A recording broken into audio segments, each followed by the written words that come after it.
Good evening, everybody.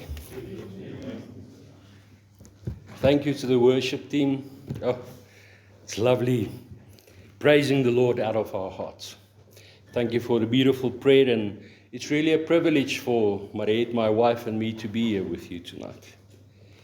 Friends, tonight, the title of my sermon is "The Burning Bush Still Burns." Today we are going to talk about God's attribute of holiness, connecting with the first song so beautifully. In the church, we often discuss holiness. We sing about it, we read about it, and even say that we are called to be holy. But honestly, God's holiness is not always a concept we fully understand or feel confident in living out. What does it truly mean to encounter a holy God? Why does understanding holiness matters for us practically? Friends, we know God is holy, and we know we are called to be holy.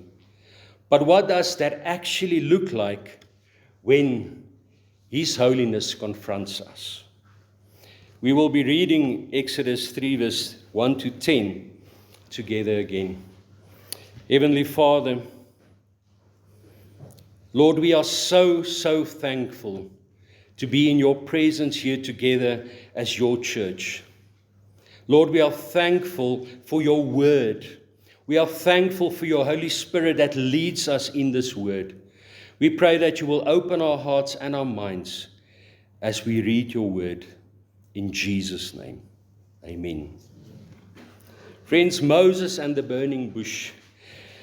To grasp the weight of this passage, we must notice where Moses is in his life. After 40 years in Pharaoh's palace, he has now spent another 40 years in the wilderness. He's no longer a prince, no longer a man of influence, only a shepherd leading his father-in-law's flock to Horeb, the mountain also called Sinai. The desert is a place where Moses, unlike his life as a prince in Egypt, is insignificant. And this reflects the many circumstances, the many instances in the Bible in which God reminds his servants of their insignificance before using them to accomplish his will. Yet this moment is decisive. Moses' life forms the backdrop to the great saving acts that will follow, the exodus from Egypt, the display of God's power, the covenant at Sinai, and the journey towards the promised land. At the burning bush, God turns a shepherd into a deliverer. Here begins Moses' calling as a mediator between God and his people. God will reveal his name to Moses, his compassion for Israel, for their suffering, and his purpose to rescue them. But before any of that unfolds, Moses must first face the reality that will redefine everything he thinks he knows about God, the holiness of the Almighty. So the text opens with a solitary man in the desert, about to meet a God who is utterly other, transcendent yet immanent, meaning he is the holy, transcendent God who draws near and calls Moses into service. Let's read those 10 verses together. Now Moses was keeping the flock of his father-in-law Jethro, the priest of Midian, and he led his flock to the west side of the wilderness and came to Horeb, the mountain of God. And the angel of the Lord appeared to him in a flame of fire out of the midst of the bush. He looked, and behold, the bush was burning, yet it was not consumed. And Moses said, I will turn aside to see this great sight, why the bush is not burned. When the Lord saw that he turned aside to see, God called to him out of the bush, Moses, Moses. And he said, Here am I. Then he said, do not come near, take your sandals off your feet, for the place on which you are standing is holy ground.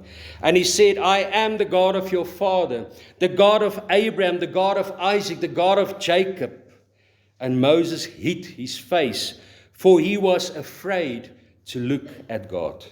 Then Lord said, I have surely seen the affliction of my people who are in Egypt, and I have heard their cries because of their taskmasters.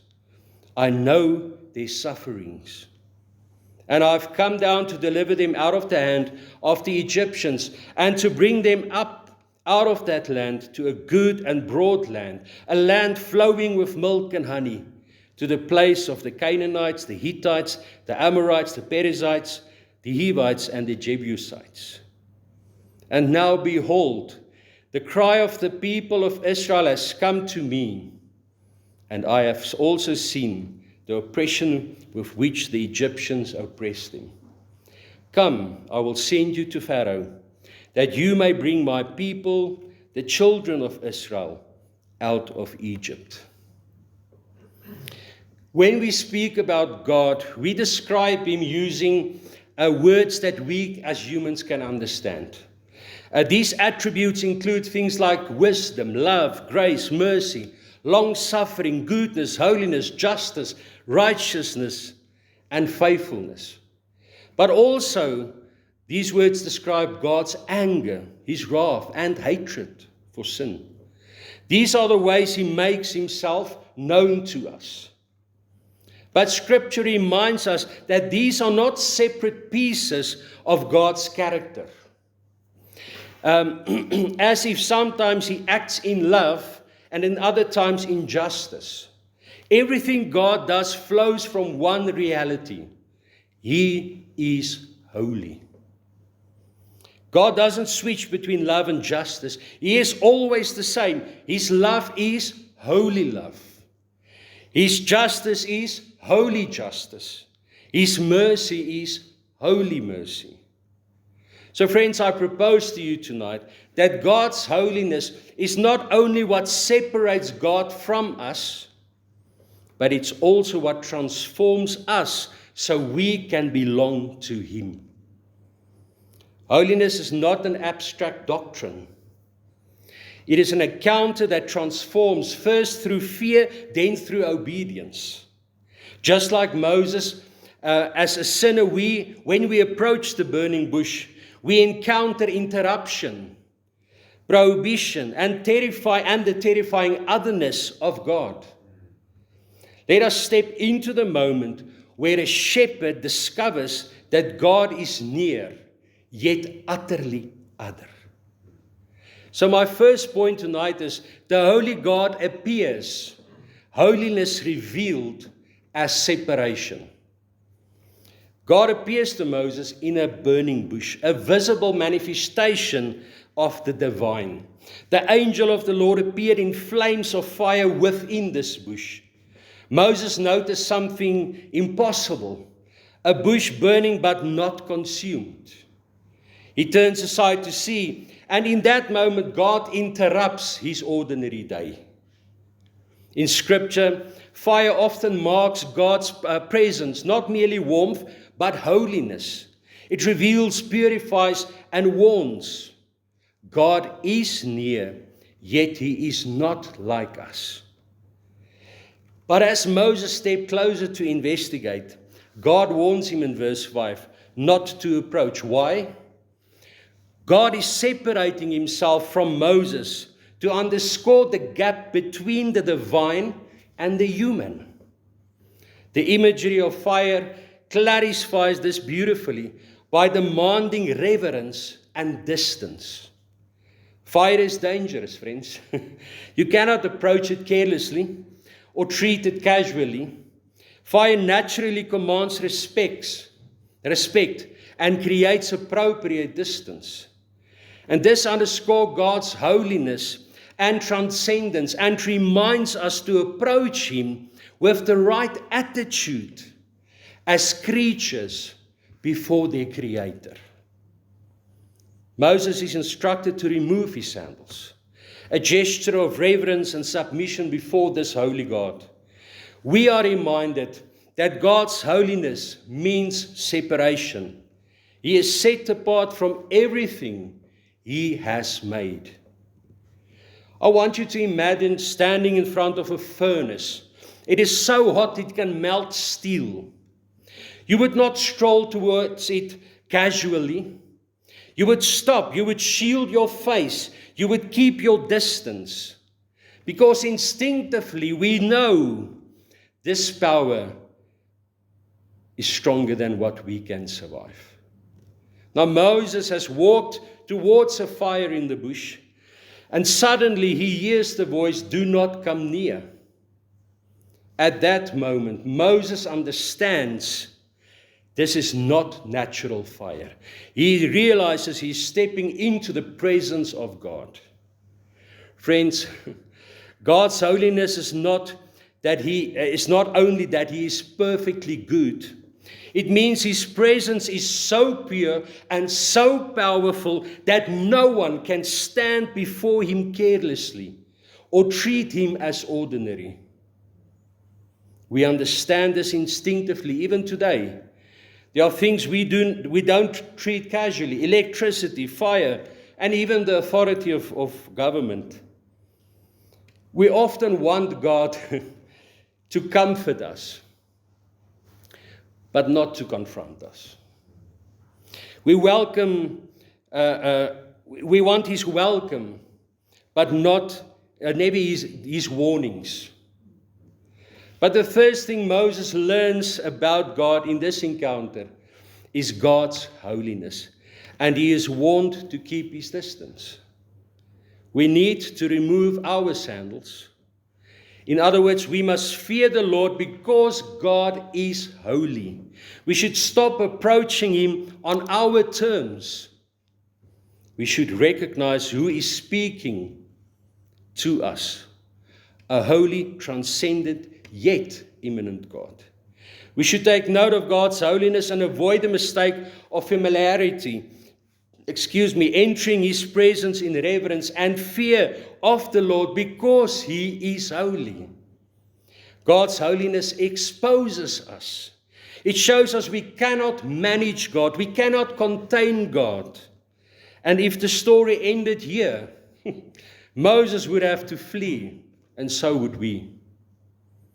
But now we notice something astonishing in the passage. The bush is burning, yet it is not consumed. Moses is standing before a holy fire, yet he is not destroyed. Everything we know about holiness says this encounter should lead to judgment, and yet it does not. Which raises the question, how can a holy God dwell with sinful people without consuming them? And this brings us to our second truth of the burning bush. The paradox. Holiness that purifies rather than destroys. Holiness that purifies rather than destroys. When God sees Moses turning to him, He calls out to him, "Moses, Moses."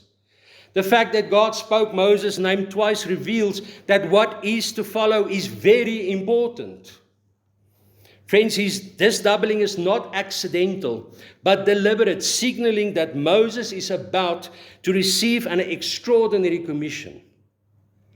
But it's also a sign of endearment and a personal connection.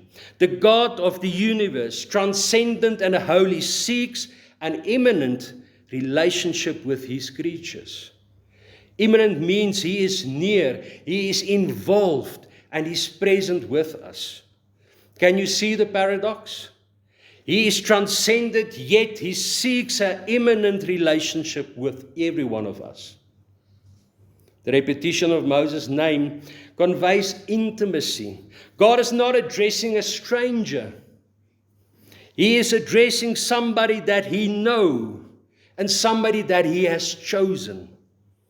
After gaining Moses' attention and instructed him to come closer, to take off his sandals, God reveals His identity to Moses. I am the God of your father, the God of Abraham, the God of Isaac, the God of Jacob. In other words, the burning bush is a revelation not only of God's holiness, but also of His grace. The bush burns with holy fire, yet it is not consumed. In the same way, God is not showing Himself to Moses to destroy Moses, but to reveal His grace to Moses. The burning bush highlights God's holiness not as a force that annihilates, but as one that transforms and redeems those who encounter Him in faith. What does Moses first do? He hides his face. A sinner cannot casually look upon a holy God. Here is where the story's tension becomes so clear. Moses is afraid. And by every expectation, holy fire should consume whatever stands before it. But it does not. The bush burns, yet it is not burned up.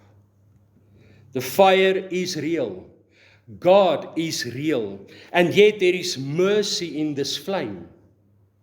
God reveals Himself to Moses not to destroy him, but to draw him in. The fire that could consume instead becomes the place of calling and grace. This grace was later extended in Israel, when God continued to dwell among the Israelites even after they broke the covenant at Sinai, demonstrating that the bush was not just a moment of mercy, but a consistent pattern of mercy. I want you to imagine lying on an operating table. Above you is a powerful surgical light, brighter than anything you would normally look at. You would never stare into it straight or casually. It exposes everything. Nothing can be hidden under it. Friends, in ordinary life, this kind of exposure feels threatening. If someone shone that light onto your face in the street, you would cover your face and turn away immediately. But here, you do not run from the light. Why? Because in the hands of the surgeon, this light is not there to harm you. It helps to heal you. The very brightness that could blind you is the brightness that guides the surgeon's hands. It reveals the disease so it can be removed. And that is what Moses encounters at the burning bush. God's holiness exposes him completely. Yet, instead of destroying him, it began his restoration and his calling.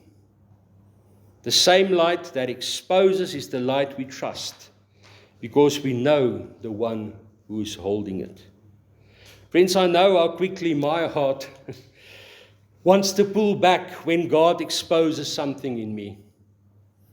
When His holiness reveals pride or coldness or compromise, my first instinct is not to trust, but to retreat. But the bush was burning and Moses was not consumed. God's holiness did not destroy him, it called him by name. And I have learned that when God shines His light into my life, it is not because He is pushing me away. It's because He is drawing me closer. The light that reveals is the light that heals. So when God convicts you, do not run. Stand in the light. Confess quickly. Trust deeply. Because in Christ, the fire does not consume us. It comes to refine us. If God's holiness only exposed us, we would have a reason to run from Him again. But the bush keeps burning and Moses is still standing. That means the purpose of holiness is not merely to confront us, it is also to call us. Once Moses learned, he is not destroyed in God's presence. He is ready to hear why God has called him near at all. The Holy God who reveals Himself is the same God who sends saves, and draws people to himself. So the fire is not the end of the encounter. It's the beginning of a mission. And that leads us to the next and final point. Holiness not only purifies, but it also is the bridge that commissions us and redeems us. God's conversation turns to Israel's plight. The holy and the transcendent God is intimately aware of Israel's suffering. And he has come down to deliver them. Friends, do we understand what this implies for us? It means that God is personally involved and aware of every aspect of our lives and all the situations we face. Although he is above all creation, above the universe, he came down because of his people's plight. This is a deliberate intervention. It's rooted in ancient promises made to the patriarchs. When God remembered his covenant with Abraham, Isaac, and Jacob, it signified that he would act accordingly to those promises, sending Moses to deliver Israel and lead them to the land he had promised to the patriarchs. In this context, holiness is closely linked to God's faithfulness. God's moral excellence drives him to fulfill his sworn promises. God told Moses to go to the Pharaoh and bring the children of Israel out of Egypt. In this way, God's holiness moved from the burning bush into history. The fire that terrified Moses becomes the fire that liberates Israel. And this pattern does not end with Moses. It reached its fullness in Christ. Through Christ's redemptive work, believers are sanctified, set apart as holy ones, and invited to grow increasingly into his likeness.